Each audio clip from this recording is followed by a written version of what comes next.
Bueno, en este tercer video vamos a ver un poquito la parte que tiene que ver con la fuente de alimentación de este aparato y también con la salida vertical y horizontal. Vamos a comenzar por la fuente de alimentación, ¿no? Ya hemos hablado bastante de tipo fuentes conmutadas, pero vamos a señalar simplemente los componentes principales que hay en esta placa. Acá por un lado tenemos el transformador principal de la fuente, que es este que está acá, es un transformador por supuesto con núcleo de ferrita, y acá se ve incluso el integrado principal de la fuente que hace todas las funciones. Este integrado que tiene unas 6 patitas, hay una de ellas que está un poquito más retirada que las otras, esa es la que corresponde con el colector del transistor interno que tiene, que es el que soporta el peso de la corriente, digamos, en este circuito integrado. ¿Tá? O sea que dentro de este circuito integrado están contenidos el circuito oscilador, los circuitos estabilizadores, las fuentes de corriente, etcétera, etcétera, y el integrado de potencia. Acá se ve el tamaño del disipador que requiere, a pesar de que son bastante modernos estos integrados y mucho más chicos en cuerpo, en encapsulado, por decir así, que otros integrados de otras generaciones anteriores. En realidad, estos dispositivos son de más alta velocidad que integrados de años anteriores de este tipo de aparatos y por lo tanto se ha logrado reducir el tamaño de los disipadores y de los propios circuitos integrados. Es bastante común la rotura de este integrado de fuente, ¿no? De estos integrados de fuente. Muchas veces cuando se rompe, incluso a veces explotan, estallan y saltan los pedazos. Entonces cuando se destape un aparato de estos que no enciende, hay que tener bastante cuidado de hacerlo en una mesa en la cual podamos ver si se cae algún pedacito, porque a veces justamente como se rompen y se rompe el plástico, revientan, si se pierde ese pedacito, de repente no podemos ver exactamente, digamos, qué tipo de integrado era, y si bien eso se arregla teniendo el circuito del aparato, a veces de repente puede ser algún modelo que no tenemos el esquema eléctrico y por lo tanto se nos complica. Entonces, este tipo de integrado falla bastante, decimos así, y a veces incluso algún condensador, por ejemplo, cerámico, como este que está acá, este condensador cerámico es el que trabaja unido al colector, digamos, del circuito integrado, al colector del transistor que está dentro del circuito integrado, y este condensador muchas veces es causante de la rotura del circuito integrado. Si la aislación de este condensador cerámico se perfora, muchas veces se rompe el circuito integrado. Bueno, después acá tenemos, incluso ven, este es el optocoplador, este que está acá, que estoy señalando con el dedo. Ese optocoplador es el que, digamos, mide la tensión asociado con otros componentes, por supuesto. ¿Tá? Acá hay un módulo de tensión de referencia, que es este que está acá, y entonces mide la tensión, digamos, a la salida de la fuente y transmite esa información al lado del primario para poder controlar, digamos, la fuente de energía. Acá tenemos 1, 2, 3, 4 diodos de salida. O sea, este aparato por lo menos está suministrando como mínimo, puede ser que estos dos diodos que están juntitos y son aparentemente iguales, quizás estén en paralelo del lado de abajo, pero como mínimo está suministrando 3 tensiones diferentes. Este diodo, el de mayor tamaño, este que está acá, es el que suministra la tensión para toda la parte que tiene que ver con la salida horizontal. Acá sale una tensión típicamente de unos más o menos 110 volt. En los aparatos un poco anteriores era unos 130 volt típicamente. Ahora es un poquito menos, anda más o menos entre 100, 110 volt. No recuerdo exacto, pero más o menos por ahí. Igual, generalmente menos de 90 volt, difícil que sea, pero anda más o menos de lo típico de 100 a 115 volt, pongámosle. ¿Ah? Los otros suministran tensiones más bajas, hay tensiones de 24 volt para el integrado del vertical, que es este que está acá, y alguna otra tensión a veces de 12 volt para otras partes del aparato, por ejemplo, para la parte de sintonía, salida de audio, etc. ¿Ah?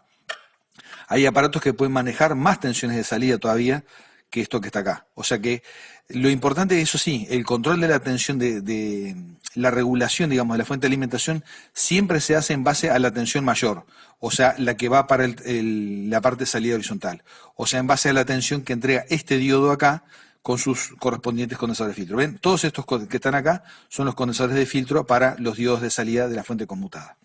Acá vemos claramente un detalle, el conector de yugo de desviación, que no lo habíamos comentado anteriormente. Este conector tiene 4 cables, ¿tá? Los colores son universales en esto, siempre fueron por suerte. Hay un cable que es el que está más apartado de todos, que es el cable rojo, es este que está acá. Y este cable rojo es el que va, digamos, también unido, es el cable principal de la bobina horizontal, y este cable estaría unido, digamos, al colector de salida horizontal, que es este transistor que está acá. ¿tá? Rojo y azul pertenecen a la bobina horizontal. Si nosotros miramos más arriba, en el propio yugo, vemos que esos cables están juntos acá, rojo y azul, y aparte están amarillo y verde. Amarillo y verde son del vertical, rojo y azul son del horizontal. Estas bobinas que se ven acá, esas bobinas que se ven ahí, típicamente son las del vertical, si yo mal no recuerdo. ¿Tá? Son las de la parte de la bobina del vertical. Las otras que están por el lado de adentro son del horizontal. Si mal no recuerdo yo, porque ya hace bastante tiempo que no reparo ningún aparato de estos ni saco ningún yugo. Acá vemos y uno se olvida bastante fácil de todo esto. Acá vemos el transistor de salida horizontal, es un transistor bastante robusto, de bastante cuerpo, es este que está acá. Este transistor normalmente contiene ya el diodo amortiguador, el diodo damper adentro, ¿tá? Que está puesto en paralelo entre el emisor y el colector del transistor, y también lleva una resistencia entre base y emisor, que esa resistencia facilita el apagado del transistor y controla, dosifica, mejor dicho, también la potencia que recibe del transistor driver que está del otro lado del transformador. Acá hay una serie de bobinas, por ejemplo esta que estoy señalando acá, y estas bobinas son bobinas de linealidad que tienen que ver con el barrido, digamos, de la pantalla. Controlan el ancho junto con estos dos condensadores que están acá. Este condensador y este otro, estos condensadores de poliéster, digamos, hacen un divisor de tensión incluso para la bobina de yugo, porque no toda la tensión que se genera en el flyback se aplica directamente a la bobina de yugo de desviación. Se hace un divisor de tensión en base a estos dos condensadores y esa es parte de la tensión, digamos, que se aplica. Entonces decíamos que estas bobinas que están acá están vinculadas al ancho y a la linealidad del barrido en la pantalla del aparato. Y por último acá tenemos el integrado de salida vertical. Es un integrado que tiene en este caso 7 patas, tiene 4 adelante y 3 atrás. Y este integrado hace todas las funciones del vertical. O sea, tiene un oscilador incorporado de vertical que funciona a 50 ciclos en la norma Palene, pero que es controlado desde el integrado de jungla. La señal viene del otro lado. Entonces, ese integrado de jungla le suministra una señal de sincronismo a este integrado que hace una oscilación y es lo que lo mantiene sincronizado con el barrido de la señal que se está transmitiendo. Por el otro lado contiene los circuitos driver y una salida que es muy similar a una salida de audio en clase B, como las que vimos en el módulo 5, y por lo tanto es una salida casi típica en clase B y que también tiene protecciones térmicas, o sea, protecciones, digamos, de recalentamiento del circuito integrado. Si hay un recalentamiento del circuito integrado, normalmente se corta la corriente en el circuito integrado y el vertical deja de funcionar. Si este integrado se rompe, normalmente queda una línea en el medio de la pantalla, una línea horizontal, significa que el vertical no abre, o de lo contrario la imagen puede llegar a deformarse, por ejemplo puede haber un espaciamiento irregular entre las líneas, típicamente las líneas de la parte superior de la pantalla quedan más expandidas que las del lado de abajo de la pantalla. ¿Tá? Recordemos que el barrido se hace con líneas horizontales que se trazan de izquierda a derecha y de arriba hacia abajo. Entonces, una falla de linealidad típica, la más común, es que se expanden las líneas, paran, por decirlo así, en la parte superior de la pantalla y se van comprimiendo a medida que vamos bajando hasta que se comprimen mucho más en el borde inferior, digamos, de la pantalla. A veces puede haber una pérdida de altura parcial, por ejemplo, si algún componente interno de ese integrado, digamos, se altera, por ejemplo, alguna fuente de corriente o algo por el estilo, puede haber una baja en la altura, aunque no se cierre del todo la imagen, pero puede haber una pérdida de altura en la pantalla, o sea, que falte barrido en la parte superior y en la parte inferior, o de lo contrario se corta por completo y directamente queda una línea en el centro de la pantalla. Ese integrado normalmente es fácil de encontrarlos. Estos integrados no estallan, no se rompen generalmente en pedazos como se rompen los de la fuente de alimentación, pero se cambian y enseguida queda queda funcionando. El único problema que tienen estos aparatos es que una pequeña diferencia en el integrado de repuesto con respecto al que tenía de fábrica, que eso casi siempre ocurre, la mayoría de las veces, eso obligaría a ajustar altura y linealidad. Y en este caso no hay preset como había en los primeros televisores color y por lo tanto nos obliga a entrar en el famoso menú que se hace con una combinación de teclas, digamos en la botonera, o de lo contrario una combinación de teclas en el control remoto, o una determinada secuencia de teclas que para todos los aparatos es diferente normalmente, o directamente digitar un determinado código con el control remoto. La cuestión es que se complica porque hay que ingresar en el menú y después saber cuál parámetro hay que tocar, y todo eso esos datos hay que sacarlos de algún manual original, o si no, comprar manuales que venían antiguamente, se conseguían con todos esos datos, ¿tá? Pero ya se nos complicó un poquito la reparación, porque simplemente quedó con que le falta un centímetro del lado de abajo o del lado de arriba, o una pequeña distorsión en la linealidad. O sea, a veces, lamentablemente, digamos, un problema en el vertical en estos aparatos que tienen todo el control digital nos complica bastante, porque tenemos que ir al menú del aparato. Si lo tenemos, bueno, es fácil, pero también incluso hay que tener cuidado cuando se ingresa en el menú de estos aparatos, porque si tocamos mal podemos desconfigurar alguna otra cosa y después se nos puede volver bastante engorroso volverlo a reparar. En cuanto al transistor de salida horizontal, que está acá, ¿tá?, que es un transistor que trabaja el corte y saturación, ni más ni menos. Este transistor no amplifica, a pesar de que se le llamaba antiguamente amplificador de salida vertical. Él no amplifica nada, salvo en los niveles de corriente, por decirlo de alguna manera, pero es un transistor, digamos, que trabaja al corte y saturación. Este transistor entonces trabaja el corte y saturación. Entonces, por lo tanto, es un transistor que a la hora de reemplazarlo hay dos opciones: o se pone exactamente el mismo, ¿tá?, y si es posible de la misma calidad, de buena marca, en el aparato, o de lo contrario, se pone uno que tenga características superiores. En eso hay que controlar normalmente, por ejemplo, la potencia de disipación del transistor, el nivel de corriente de colector que maneja y también el voltaje colector emisor. Estos transistores normalmente soportan tensiones de promedio de 1000 volts. En funcionamiento lo típico son 700, 800, 900 volts de funcionamiento, y el transistor debe ser capaz de soportar de 1000 a 1500 volts en muchos casos, ¿ah? Entonces no se puede poner un transistor que soporte menos, porque va a durar poco y nada, a veces se puede romper en el acto, incluso si es un poco violenta la ruptura, puede provocar la ruptura de otras partes en el aparato. Hoy creo que no sé si quedó bien enfocada la imagen cuando mostré el integrador vertical, es que está acá. Ahora creo que sí se ve mejor, tiene 4 patitas adelante y 3 atrás. Este es el integrado del cual hablábamos, todos los problemas anteriores de linealidad, altura y todo ese tipo de cosas. Estos transistores, por lo tanto, estos los de salida horizontal, hay que ver generalmente 4 parámetros en caso de que no se consiga, exactamente el mismo transistor. Una, la potencia de disipación; la otra, la corriente de colector; lo otro, decíamos, potencia, corriente de colector, voltaje entre el colector y emisor, y también a veces la velocidad del transistor, porque en esto hay diferencias en la velocidad, los tiempos de recuperación, así como los diodos. Estos transistores tienen también sus tiempos de retardo internos, y nuestro transistor de reemplazo, de no ser el mismo del original, tiene que ser igual o más rápido que el original.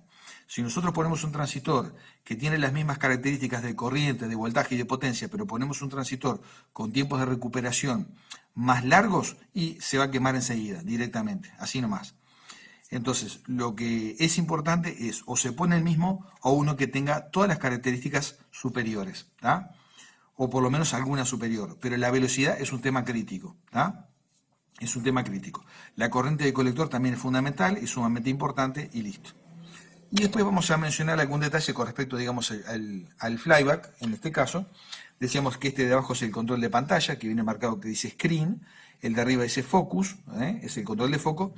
Y estos flyback muchas veces tienen el problema de que se ponen en cortocircuito, y lo otro que pueden presentar son pérdidas de alta tensión, típicamente acá a la salida del cable que va para el chupete de alta tensión, o a veces en algún costado por el lado de afuera.